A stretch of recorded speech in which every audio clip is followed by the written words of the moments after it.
Hello! How are you guys doing today? My name is Anima and today we have a post-commentated Pokemon ORAS Wi-Fi battle for you all featuring the Christmas team version 2.0, this time against Nim. So hello Nim, I love how abrupt your name is. I just like it has a certain power to it. Nim! Nim!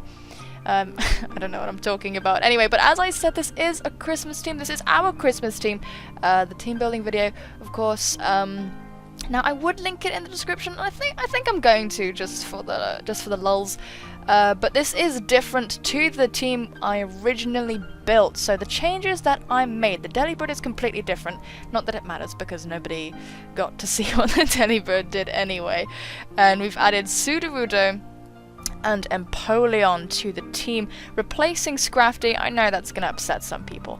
And who did we replace? And Sourcebook. Now I know that Sourcebook is really cool and we wanted to use him and he's a reindeer and stuff, but we really needed to lessen the grass burden on this team and use some Pokemon that could cope with that. So we've kind of managed to reduce the potency of fire and flying all at once with the addition of these two Pokemon. Sudowoodo, it kind of looks like Holly because of the little balls and stuff. Yes, Sudowoodo's lovely balls. I really wish I'd stop talking about balls or, you know, around Christmas time. It's just not very festive. Oh, but yes, I think this is going up on Christmas Day, so Merry Christmas! Insert cringe here if this wasn't Christmas and it's actually the 26th or something, but regardless, Merry Christmas. And if it wasn't, if it's not on Christmas, then I hope you had a very, very Merry Christmas indeed. Sorry about the long intro, it's going to be a little bit long because I'm explaining the team because it went through some reforms, and I can't talk too loud because my parents are asleep and it's 1 in the morning, so that's why I'm not screaming. But yeah, no, so we've got the team, and I really like it. The Sudowoodo is a rock polish, weakness policy, sturdy Sudowoodo. This set isn't that rare in NU, but you know, people who haven't played NU won't really know what it's about. So its full move set is Rock Polish to boost its speed, of course, Sucker Punch, Low Kick, and Stone Edge. This gives it pretty decent coverage with priority as well. +2 Sucker Punch is pretty damn nice, and with the weakness policy going off, you actually have a pretty potent hit. So this was, I know I wanted to switch it into flying types potentially, but it's also quite a neat little late game sweeper if it should come to that. And my penguin, my other penguin, goodness gracious, we've got some penguin spam going on here, and they're Christmassy, I suppose, because they like penguins, and penguins are cold, I don't know, is here. My Empoleon, yeah, just kind of like a fairly standard Empoleon set as far as I know. We don't really have defog because bar Chandelure, and Delibird, of course, we don't really suffer from hazards that badly. And Delibird, okay, I'll explain Delibird in a moment. But this Empoleon is just pretty standard. It's got Toxic, Stealth Rock, Scald, and Ice Beam. I really wanted hazards because it just helps my Sceptile pick up KOs. And on this Sceptile we've got a Naive Nature with Leaf Storm, Giga Drain, Dragon Pulse, and Earthquake. Earthquake is a bit funny. I should probably just run Focus Blast, but I like Earthquake because it hits things on the physical side, which can be kind of cool, can be kind of surprising. Trevenant has Phantom Force and not Shadow Claw, which is going to be relevant in this battle in the most beautiful way, and you'll see it's going to be pretty cool. Now this Delibird is just like a it's just a complete nightmare, and I'm really, really sorry if I ever use this Delibird against you. Basically, it is the most annoying, stupid, weird, probably completely ineffective set ever, and you can laugh at it because I'm laughing at it too. It's got Counter, Toxic, Protect, and Endure. Now the point of this set is to Toxic something, something that's slower than you ideally, and then just Protect and Endure like a complete shithead until it dies. And also to go for Counter as well if you think something's just gonna OHKO you. That's pretty useful. And the other thing with Delibird, people are always going to assume that you have Ice Shards, so they're going to behave accordingly to that, and that's relevant because you will see soon. Anyway, I have talked for long enough. Yeah, so let's get going. Boom. So, I'm actually going to lead with my Delibird because of precisely what I said. It has that set, and that really functions quite nicely as a lead, but my opponent is going to lead with his Landorus, and I did not know what this Landorus was about. If it's Scarfed, if it's a lead Landorus, I'm going to assume that it could be Scarfed, but then it could just be putting up his rocks. He has like this Landorus and the Infernape, maybe something else, I'm not completely sure, that can set up rocks on his team. No, I'm pretty sure it's just those two. So that's a bit disconcerting. So he's going to go into his Infernape to resist the predicted Ice type move, as I'm actually going to switch out into Ariamis, expecting the U-turn or something like that. Expecting, you know, he wasn't going to go for Earthquake, and I thought he might go for Stone Edge or U-turn or something like that. And because he's lead, I thought he might be Scarfed, so I thought we'd be safe to switch in Ariamis. Pretty risky, but you know, it's fine. So he goes for the close combat. I predict that and go into my Chandelure because I'm pretty much chill with whatever he goes for, and he's not going to go for the Stone Edge when he's looking at an Empoleon unless he's just got balls of absolute steel. So this is a free Shadow Ball for me. And my opponent switches in this Tentacruel, and this Tentacruel just like loves that Shadow Ball. It's like, give me another one, I fucking dare you. Look at it with its evil face and tentacles and stuff. You shouldn't have that many tentacles. I just think, I don't know, I just think, what are you going to do with all those tentacles, man? It's a bit lewd. Anyway, I'm going to switch in Ariamis on the expected Scald. And luckily we don't get burnt, which is super. And it's pretty good, it's a pretty good time. I want to get my rocks up. This is the kind of, that was the real point of me switching in Ariamis the way I did.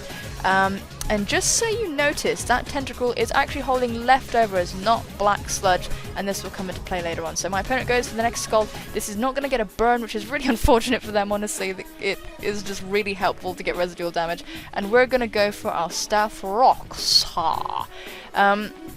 So now, so our leftovers are going to pop, and that's very nice and good. Well done, guys. So now I'm going to switch out into my Travmeister, and this is because I wanted to block the potential Rapid Spin that could have been coming.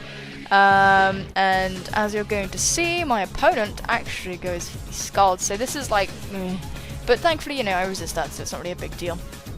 So it's kind of okay. And I'm a little disconcerted by this Tentacruel. I would like to see if it has Ice Beam, but he's kind of scared of getting Will-O-Wisp by me, so I just go straight for that, which is pretty damn cool, as he goes into Yeezy.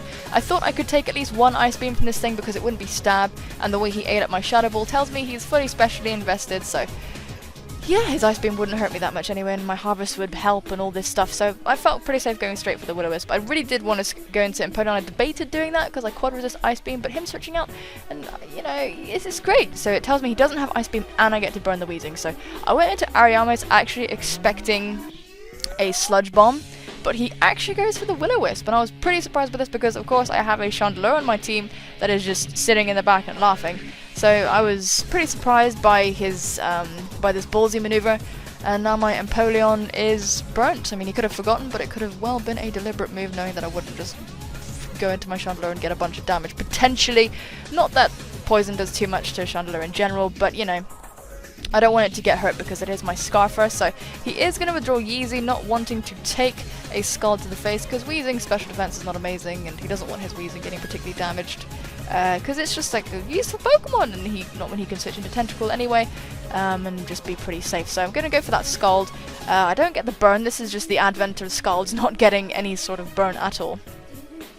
And as you can see, the leftovers are going to go for him and myself. So a bit mysterious that he's got leftovers, but I do understand because I didn't have Black Sludge for a while. And so I was running around with the leftovers poison Pokemon myself. But you really shouldn't, because Black Sludge is a very useful item. So I do expect him to go for the Rapid Spin at this point. So I go into my Broccoli. I've kind of tried to get a grasp of my opponent's mentality. And since he just went for close combat at when I have two Ghosts on my team, since he went for Will-O-Wisp when I have a Chandelure on my team, I kind of thought he's just going to go for the obvious move here. So I managed to successfully spin block him. And I'm going to double out here because I'm pretty sure he's going to switch out because he does not have any moves to hit me with. So I'm going to go into my Christmas. But he actually stays in and goes for the Toxic. So I was like, oh well, you know, shit.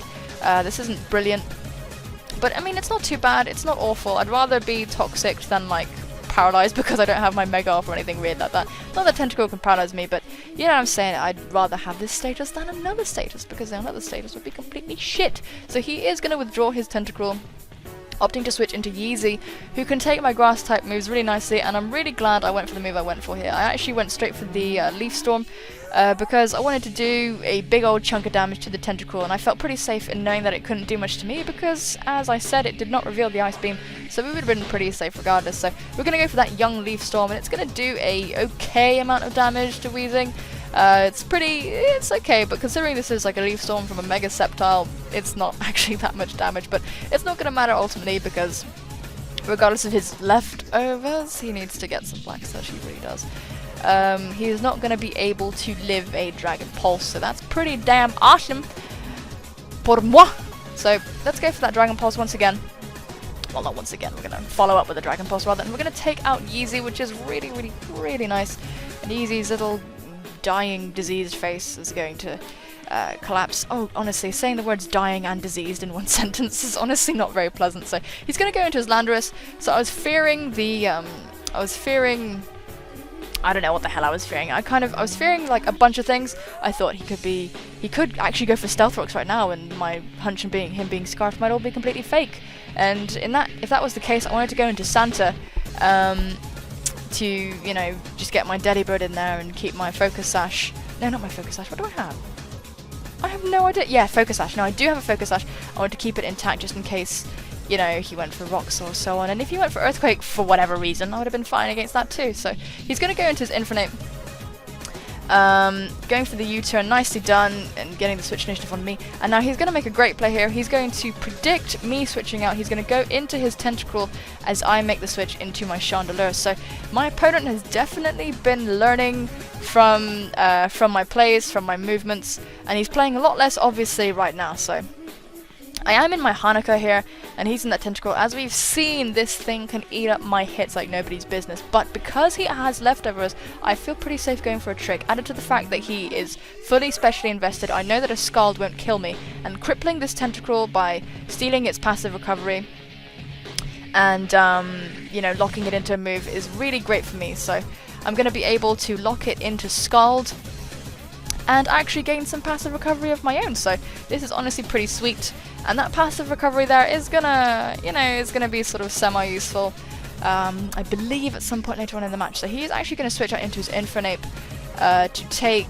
I'm not really sure what he thought that I was gonna go for, really, but I'm gonna switch out because I figure, oh, he's locked into Skull. This is a free switch for my Christmaser to come in, but I should have known that he wasn't gonna do that. He actually predicts me to go into my Sceptile quite nicely, so that's bad. But thanks to the prior Rocks damage, he is in range of my Dragon Pulse, and I'm able to safely remove this threat from my life. So I'm really happy about that. That's a Rock Setter, a potential Rock Setter out of the way, and I'm pretty sure his Landorus is scarfed at this point, so I think there's no rocks for my opponent, which is great, which means my Sturdy is not going to get broken on my Sudowoodo, and I could potentially get a sweep later on. So I'm going to go into Ariamis, mildly expecting a Dazzling Gleam or a Psychic or a Psyshock, so that's going to be a thing. I'm going to go into her, and she is going to take that just fine. And right now, I'm going to talk about Empoleon. I'm going to talk about Empoleon. If you catch Ariamis's name reference, then you have good taste in video games. So he's going to go for the Focus Blast, and I'm going to live with 5. I was like, oh my god.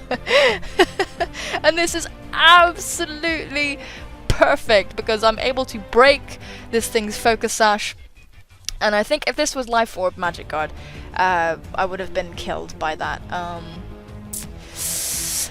Focus Blast there. But he is Focus Sash, I think, judging from the damage. I am Max Spadef Empoleon, by the way.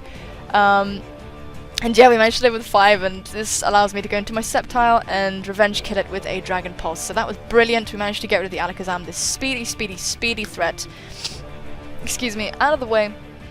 And I was honestly just so happy by that. I was so happy by that. So out comes this Tentacruel, and I'm not completely sure what I was thinking here, but I go for the Earthquake, trying to hit it on the physical side, and this comes just shy of taking it out. And he's going to go for the Sludge Bomb. I think I could have better preserved my Sceptile. I think I could have done something more with my Sceptile, but I'm not completely 100% sure what, so I can't remember what my line of inquiry was there. But I'm going to go into Hanukkah.